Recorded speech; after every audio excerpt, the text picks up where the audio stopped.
And a lot of times when people move into the communities, the transition is huge. So don't expect overnight for it to be, mom is loving it. Give it 30 days, maybe 60, maybe 90. But once that transition is made, they flourish. It's amazing. In today's episode, we've invited Tara Schramm from Assisted Living Locators to speak with us about how to start the process of considering what types of communities might be right for you or your loved ones, and more importantly, when is the right time to consider looking for a community.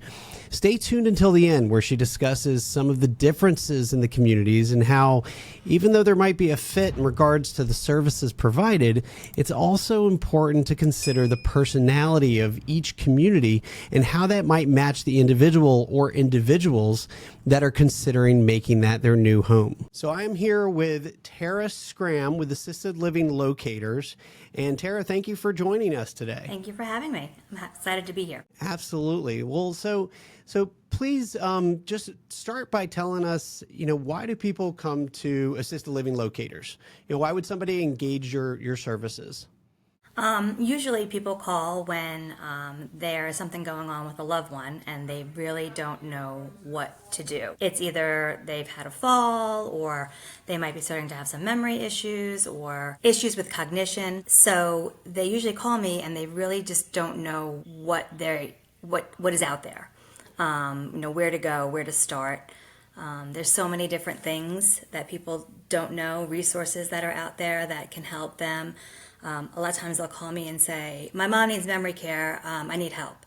And, just because they have a little bit of dementia does not mean they need to go right to memory care. There are lots of different things that you can do to try to help manage these things at home.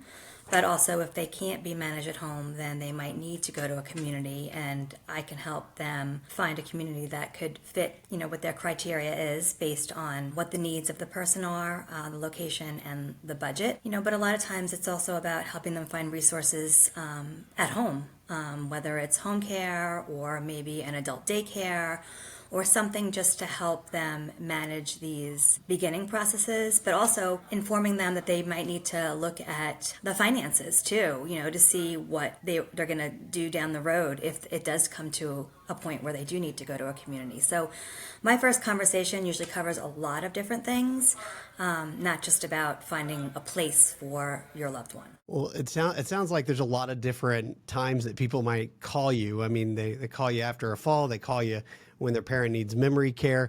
I mean, what if you could wave a magic wand and they could call you at the right time, when would be the right time to have this type of conversation with you? So that's funny you say that. A lot of times you'll see someone will say, gosh, I just don't know what's going on, when would be the right time to do something? And that's when you're saying when is the right time is usually the right time. There's a lot of Facebook blogs and stuff like that, and they'll reach out and they'll say, I don't know when the right time to do this is. There is no magic formula for this. But if you're asking that question, when is the right time? It's definitely the right time to at least start the conversation. A phone call with me is no obligation for anything, but it's to have a conversation, to let you know what's out there and say, yeah, maybe it is time, or no, it's not time, but maybe we'll get some help in the home, get our finances situated, and then it'll be the right time. But waiting for a fall to happen, or a loved one to wander out of the house, or drive in their car and get lost and not know how to get back is not ever a good thing at all. Got it. So you really take a consultative approach. They call you early, even if they don't need your help at that time. You can kind of walk them through it, start the relationship, and guide them through every step of the process. So, I mean, I guess there's a lot of different types of. I know some of them are called communities at some stage, and then facilities at another stage. Can you walk us through what all of these different types of facilities and communities are, and when somebody might need each one? And I know there's probably 10. Let's touch on the big ones today, if you could. Sure. Senior living is about communities. It's about you're moving into a place where it becomes it's your home. So there's independent living, there's assisted living, and there's memory care. So independent living is for when you move into a community where all your utilities are included, maintenance. It's like a glorified apartment. Their meals are included though. A lot of times there's just lots and lots and lots of activities. Sometimes a senior is moving into independent living because they can't drive anymore, so they'll have transportation for outings or to doctor's appointments, things like that. So that families can relax if their loved ones in that independent living. They're still very independent, but there's a little level of kind of support and oversight there. When you need a little more assistance, that's when you go to assisted living. That would be when you need help with your ADLs, your activities of daily living, bathing, dressing, grooming, transferring, toileting, things like that. So those communities are a little more inclusive. They have all your meals, snacks, drinks, they're kind of watching over you. Medication management, making sure that you're getting your medications on time. Activities is a huge part of it as well. That socialization factor is really, really key. And then just they do your housekeeping, they do your laundry, so your linen, your bed changes, so everything is kind of included in that. They have doctors that come on site, that primary care doctors, a lot of times they have podiatrists and dentists and things like that. So it really kind of covers a little bit of everything, but also they have that transportation if your loved one needs to go somewhere. And then memory care is usually that, when someone has dementia and they are either becoming dangerous to themselves, they might be having some behaviors, or they become a wanderer where they want to escape or leave the community, which does happen and can be very scary and dangerous. So memory care is usually a locked community, but also memory care, dementia, also the progress of that disease can also be physical too. When you're a little more debilitated, you have a little more physical limitations, need more assistance with that bathing, transferring, things like that. And then when you get to the facilities part of it, that's your rehabs and your skilled nursing. So your rehab is usually after you've had a fall and a hospital stay. You need 3 consecutive nights in the hospital to qualify for them. And then Medicare will pay for that, but it's just short term. And then your skilled nursing is kind of your facility that is either paid by private pay or Medicaid. But you need to have a skilled nursing need in order to be at those facilities. So In you order either for have Medicare to pay for that. Yes. So Okay. it's you have a wound, you have a catheter, you're bed bound, different things. And each state across the country have different criteria. So it's important. That's why it is important to speak to somebody that knows what's going on in your area, because they can give you the ins and the outs of what's going on. A big thing in Georgia is that you cannot be bedbound and go into an assisted living. So, a lot of people don't realize that, and that's why if you wait till it's too late, then, you have very limited options. So the rehab facility, that would be like somebody's calling because they're in the hospital. And the hospital says you can't go home. You need to go to a facility, and you gotta find one. So in that case, maybe a social worker would bring you in, or the family would call you at that point. Yeah, well, not me really. That Okay. usually that's the hospital because they know the insurances that the rehabs cover, and what their criteria is for the rehab, and then also kind of the availability of the rehab. So that is usually dealt with on the hospital side of things. And then once they're in rehab, then that's when I would help to get involved, to help take that stress off of the case manager, work with the families to find out where they could go afterwards. There's also As their something next wonderful. longer term home. Yeah. Well, there's also something wonderful called respite care. So if they go to that rehab, they're still teetering and not perfect to go home, but they can't qualify with Medicare anymore. Or if they're not going to qualify for that rehab and they're going to go home from the hospital, there's something called respite. A lot of the assisted living communities offer this. It's a pay per day, usually committed for a short term, like some places are 14 days, but most are 21 to 30 days, where you could go and they can help provide your ADLs still because you're not, ready to go home yet. You might have some stairs in your home or just you live alone. And then they still have physical therapy in the community that you can continue to get while there. So respite is a nice, usually a good bridge to going either from the hospital to home or rehab to home if they don't want to go to a community long term. Okay. And with the average daily living activities in assisted living, do all of the assisted living facilities or communities provide all the ADLs, or do some, limit the ADLs that they can help with? And is that something that a family would have to look at when they're trying to choose where to send their loved ones? A lot of the communities, they can, manage your ADLs, activities of daily living. But there are some times where you have a little more heavier needs, whether it's you're a one or two person assist, those types of things. Not all communities can manage that because they'd have to staff for it. So it's just little nuances like that that you might have to look for the right community that could handle those types of situations. All right. And so long term, moving on a little bit here, the long term care is often at the top of our clients' minds. And either it's long term care for themselves because they don't want to be a burden on their loved ones and their children. Or sometimes we're advising clients to talk to their parents, right? What type of resources do they have financially? What type of long-term care do they have, so that our clients that might be younger at the time can do their financial planning and potentially plan for the care of their parents. So does long-term care cover all of these different types of solutions, or are they limited in what it will cover? So, long-term care insurance is really a great asset to have. And if I always say, if you've paid into it for so long, then utilize it when you can utilize it. But long-term care insurance will only pay for when you need assistance with those activities of daily living. So sometimes people will call and say, "Oh, I'm gonna move to independent living, and but this policy is going to cover it." And for that independent living, it won't cover it yet. It's when you need assistance with usually at least two or more activities of daily living is when that policy will kick in and be able to cover it. And all these policies are different.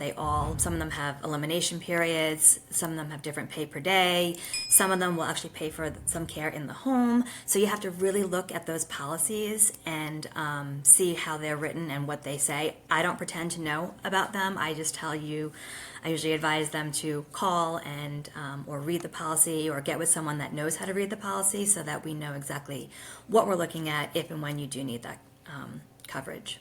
So if somebody goes into independent living, I mean, so long-term care doesn't cover it. Do you usually see their other expenses go down? I mean, if it's do two spouses go into independent living together, or do they split up? And is there a decrease in expenses? I mean, even to go far as say they're moving into independent living, they're going to sell their home. Yeah, so I have a nice little worksheet that you can kind of like look through. And again, I don't pretend to be a financial person, but just to give Sure. people if they want to look and see, this is what I'm paying in rent and insurance and utilities and, my lawn, my garbage, everything like that. And then what is covered when they move to an independent living community, even food. So if you compare those two cost comparisons, usually they're kind of saving money or at least breaking even, but also getting a little bit more for their money because they're not worrying about, if their roof is going to need to be replaced or if the gutters have something or if there's a leak or something like that. So the worry is much less. A lot of times people look and they say, I'm not spending that money just to go live somewhere, per month.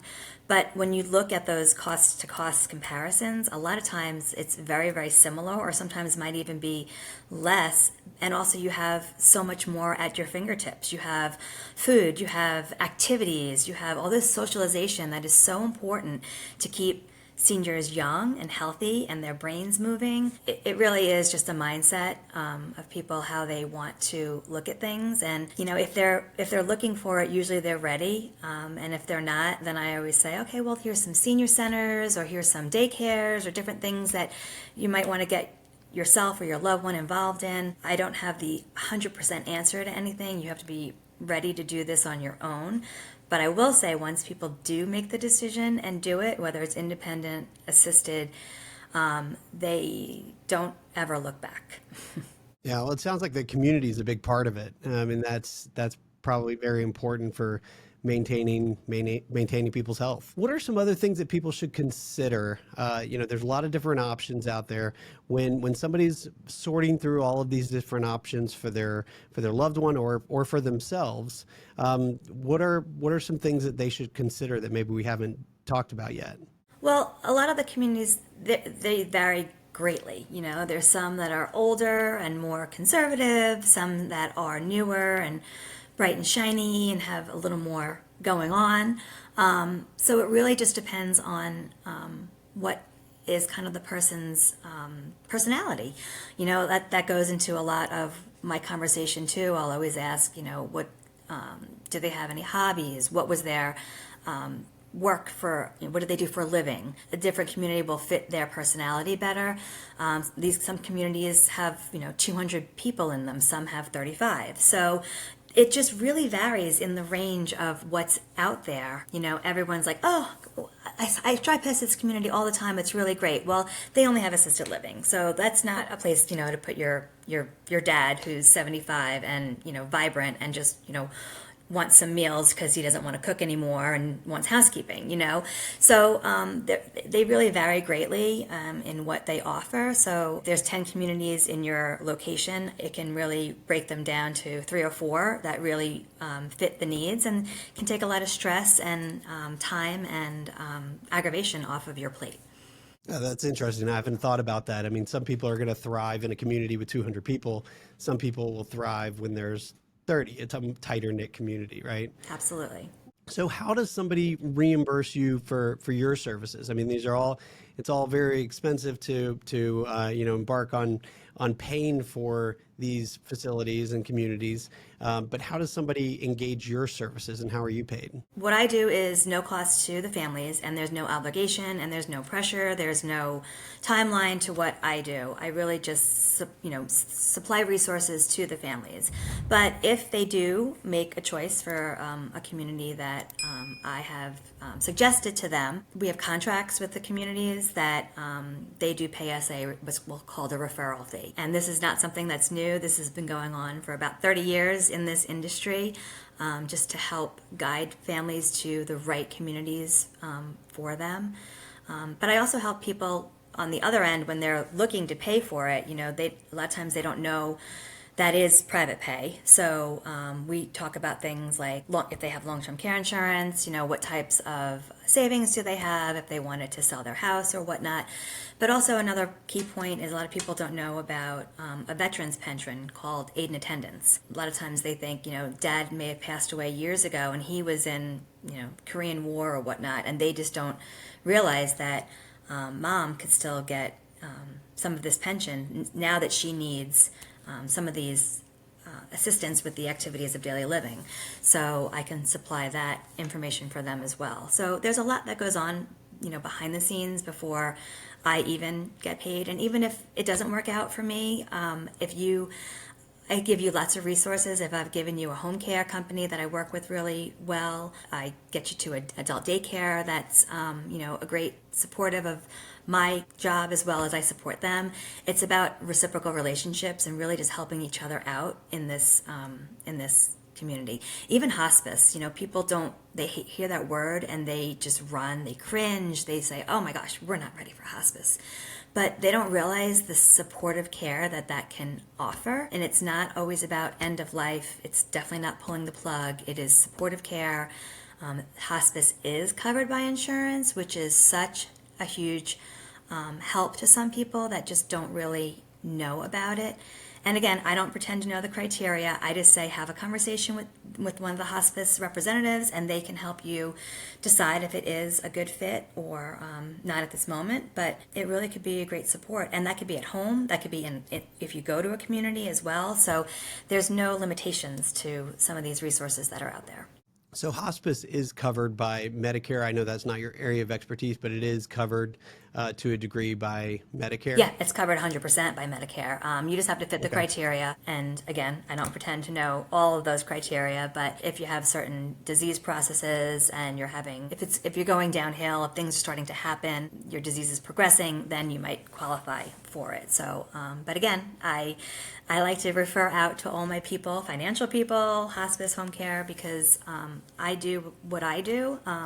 Because I've been a nurse for 30 years, so just being able to talk to families and kind of comfort them and understand where they're coming from. I have my own life too, and aging parents and father-in-law and mother-in-law and kids and lifing, so I know how hard this is too. So it's about, just community and support and just really helping people with what they need. Well, I think the testimonials on your website speak for themselves. So I know you've helped a lot of people in the community.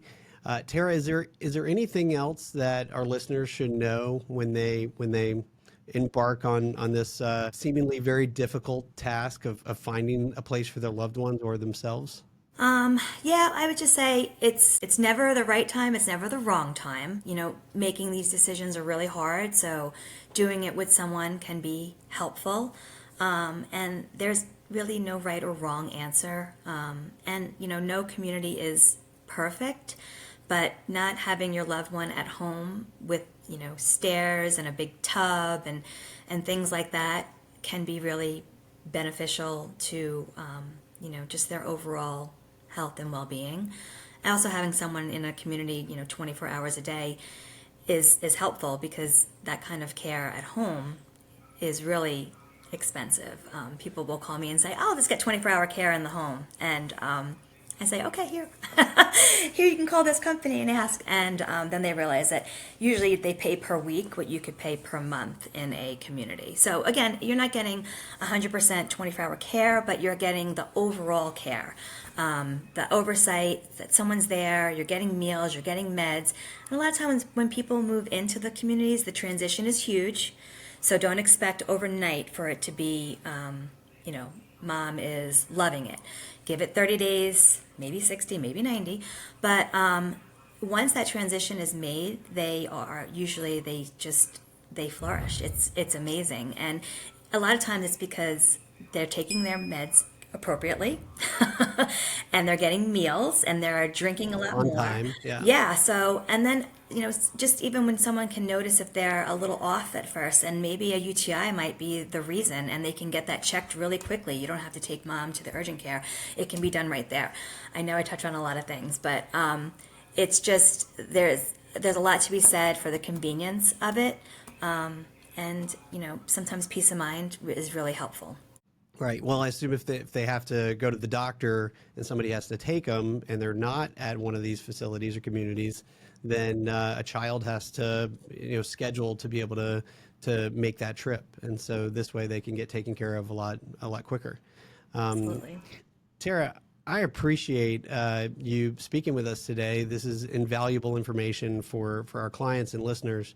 And thank you very much for joining Well, us. thank you so much for having me. I really enjoyed it, and if anybody ever needs any questions, just please feel free to reach out. Okay, great. Thank you, Tara. Thanks so much. Bye-bye. Bye.